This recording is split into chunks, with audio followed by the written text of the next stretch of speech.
ক্যারিবীয় দর্শকদের মন ভালো নেই। একে একে ৩টা টি-২০ ম্যাচে পরাজিত হয়েছে তারা।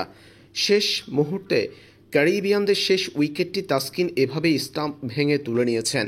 তাসকিনের বোল্ড বাংলাদেশ পেয়ে গেল সিরিজে ৩-০ ব্যবধানে জয়ের স্বাদ।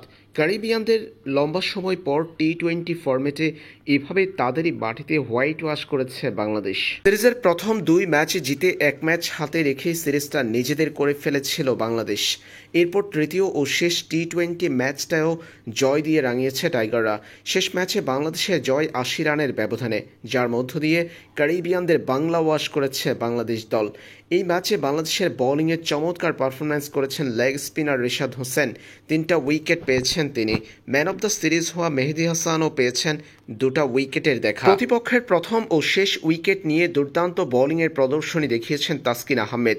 অসাধারণ বোলিং করেছেন হাসান মাহমুদও। বাংলাদেশের দেয়া ১৯০ রানের টার্গেট তাড়া করতে নেমে ১০৯ রানে অল আউট হয়ে যায় ওয়েস্ট ইন্ডিজ, যাতে করে বাংলাদেশের জয় আসে ৮০ রানের ব্যবধানে। এদিকে দিনের শুরুতে বাংলাদেশের ১৮৯ রান সংগ্রহ করার পথে ব্যাট হাতে চমৎকার ছিলেন জাকির আলী অনিক। ১৭৫ স্ট্রাইক রেটে ৬ ছক্কা ৩-৪-এ জাকিরের ব্যাট থেকে এসেছে ৪১ বলে ৭২ রানের ঝোড়ো ইনিংস। শুরুতে ওপেনিংয়ে ৩৯ রান করেছেন পারভেজ হোসেন ইমন। সব মিলিয়ে ব্যাটে বলে ক্যারিবীয়দের হারিয়েছে টাইগাররা।